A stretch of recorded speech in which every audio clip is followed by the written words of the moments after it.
എല്ലാ പ്രിയപ്പെട്ടവർക്കും സ്നേഹവന്ദനം. തിരഞ്ഞെടുത്ത 20 ചോദ്യങ്ങളാണ് ഇന്നത്തെ വീഡിയോയിൽ. ഒന്നാമത്തെ ചോദ്യം: യഹോവയുടെ കൽപ്പന പ്രകാരം നഗ്നനായും ചെരുപ്പിടാതെയും നടന്ന പ്രവാചകൻ ആര്? ഉത്തരം: യെശയ്യാ പ്രവാചകൻ. യെശയ്യാവിൻ്റെ പുസ്തകം 20-ാം അധ്യായം 2-ാം വാക്യം. ചോദ്യം 2: യഹോവ ഉസ്സയെ ഛേദിച്ച സ്ഥലത്തിന് ദാവീദ് വിളിച്ച പേരെന്ത്? ഉത്തരം: പേരസ് ഉസ്സ. 1 ദിനവൃത്താന്തം 13-ാം അധ്യായം 11-ാം വാക്യം. ചോദ്യം 3: ഹെരോദാവിൻ്റെ കാര്യവിചാരകൻ ആര്? ഉത്തരം: കൂസ. ലൂക്കോസ് 8-ാം അധ്യായം 3-ാം വാക്യം. ചോദ്യം 4: സർവ്വദാ അസത്യവാദികളും ദുഷ്ടജന്തുക്കളും മടിയന്മാരായ പെരുവയറന്മാരും ആര്? ഉത്തരം: ക്രേത്തർ. തീത്തോസിൻ്റെ ലേഖനം 1-ാം അധ്യായം 12-ാം വാക്യം. ചോദ്യം 5: ജനം തങ്ങളുടെ ശത്രുക്കളോട് പ്രതികാരം ചെയ്യുവോളം സൂര്യൻ നിന്നു ചന്ദ്രനും നിശ്ചലമായി എന്ന് എഴുതിയിരിക്കുന്നതെവിടെ? ഉത്തരം: ശൂരന്മാരുടെ പുസ്തകത്തിൽ. യോശുവ 10-ാം അധ്യായം 13-ാം വാക്യം. ചോദ്യം 6: തൻ്റെ കുഞ്ഞുങ്ങളോട് തനിക്കുള്ളവയല്ല എന്നുപോലെ കാഠിന്യം കാണിക്കുന്നതാര്? ഉത്തരം: ഒട്ടകപ്പക്ഷി. ഇയ്യോബിൻ്റെ പുസ്തകം 39-ാം അധ്യായം 13 മുതൽ 16 വരെയുള്ള വാക്യങ്ങൾ. ചോദ്യം 7: എല്ലാ തൊഴിലുകൊണ്ടും ലാഭം വരും, ഞെരുക്കം വരുത്തുന്ന തൊഴിൽ ഏത്? ഉത്തരം: അധര ചർവണം. സദൃശവാക്യങ്ങൾ 14-ാം അധ്യായം 23-ാം വാക്യം. ചോദ്യം 8: ബാബേൽ രാജാവിൻ്റെ അകമ്പടി നായകനാര്? ഉത്തരം: നെബൂസർ അദാൻ. യിരെമ്യാവിൻ്റെ പുസ്തകം 40-ാം അധ്യായം 1-ാം വാക്യം. ചോദ്യം 9: ഒഹോല, ഒഹോലിബ എന്നിവർ ആര്? ഉത്തരം: ശമര്യയും യെരൂശലേമും. യെഹെസ്കേലിൻ്റെ പുസ്തകം 23-ാം അധ്യായം 4-ാം വാക്യം.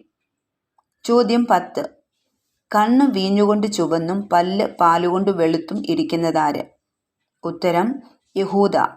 ഉൽപ്പത്തി പുസ്തകം 49-ാം അധ്യായം 9 മുതൽ 12 വരെയുള്ള വാക്യങ്ങൾ. ചോദ്യം 11: ഈസബൽ എന്ന സ്ത്രീയെ അനുവദിക്കുന്നു എന്ന് കുറ്റമുള്ള സഭ ഏത്? ഉത്തരം: തുയഥൈരയിലെ സഭ. വെളിപ്പാട് പുസ്തകം 2-ാം അധ്യായം 16 മുതൽ 20 വരെയുള്ള വാക്യങ്ങൾ. ചോദ്യം 12: സിയോൻ മലയിൽ കുഞ്ഞാടിനോട് കൂടെ നിൽക്കുന്നവരായ 144,000 പേരുടെ നെറ്റിയിൽ എഴുതിയിരിക്കുന്നതെന്ത്? ഉത്തരം: കുഞ്ഞാടിൻ്റെ നാമവും പിതാവിൻ്റെ നാമവും. വെളിപ്പാട് പുസ്തകം 14-ാം അധ്യായം 1-ാം വാക്യം. ചോദ്യം 13: ബഥേലിലോ ഇനിയും പ്രവചിക്കരുത്, അത് രാജാവിൻ്റെ വിശുദ്ധ മന്ദിരവും രാജധാനിയുമല്ലോ എന്ന് ആമോസ് പ്രവാചകനോട് പറഞ്ഞതാര്? ഉത്തരം: ബഥേലിലെ പുരോഹിതനായ അമസ്യാവ്. ആമോസിൻ്റെ പുസ്തകം 7-ാം അധ്യായം 12-ഉം 13-ഉം വാക്യങ്ങൾ. ചോദ്യം 14: ആഭിചാരം ചെയ്ത് താൻ മഹാൻ എന്നു പറഞ്ഞ് ശമര്യ ജാതിയെ ഭ്രമിപ്പിച്ചു പോന്നതാര്? ഉത്തരം: ശിമോൻ. അപ്പോസ്തലപ്രവൃത്തികൾ 8-ാം അധ്യായം 9-ാം വാക്യം. ചോദ്യം 15: ശിമോൻ പത്രോസ് വലത്തുകാത് അറുത്തുകളഞ്ഞ വ്യക്തിയാര്? ഉത്തരം: മൽക്കോസ്. യോഹന്നാൻ്റെ സുവിശേഷം 18-ാം അധ്യായം 10-ാം വാക്യം.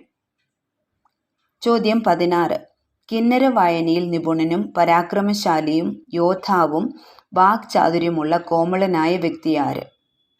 ഉത്തരം: ദാവീദ്. 1 ശമൂവേൽ 16-ാം അധ്യായം 18 മുതൽ 19 വരെയുള്ള വാക്യങ്ങൾ.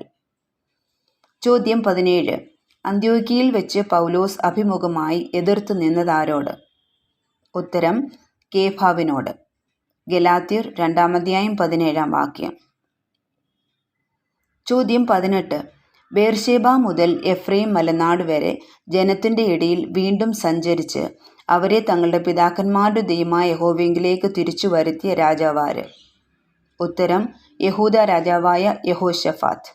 2 ദിനവൃത്താന്തം 19-ാം അധ്യായം 4-ാം വാക്യം. ചോദ്യം 19: യേശുവിൻ്റെ ശരീരം പീലാത്തോസിൻ്റെ അടുക്കൽ നിന്നെടുത്ത് കല്ലറയിൽ വെച്ചതാര്? ഉത്തരം: യോസഫ് എന്നൊരു മന്ത്രി. ലൂക്കോസ് സുവിശേഷം 23-ാം അധ്യായം 50 മുതൽ 54 വരെയുള്ള വാക്യങ്ങൾ. ചോദ്യം 20: തനിക്കുണ്ടായിരുന്ന നിലം വിറ്റ് പണം കൊണ്ടുവന്ന് അപ്പോസ്തലന്മാരുടെ കാൽക്കൽ വെച്ചതാര്? ഉത്തരം: കുപ്രദ്വീപുകാരനായ യോസെഫ് എന്ന ലേവ്യൻ. അപ്പോസ്തലപ്രവൃത്തികൾ 4-ാം അധ്യായം 36-ഉം 37-ഉം വാക്യങ്ങൾ. ഈ വീഡിയോ നിങ്ങൾക്ക് അനുഗ്രഹമായെങ്കിൽ ദയവായി മറ്റുള്ളവരിലും എത്തിക്കുക. ദൈവം നമ്മെ അനുഗ്രഹിക്കുമാറാകട്ടെ.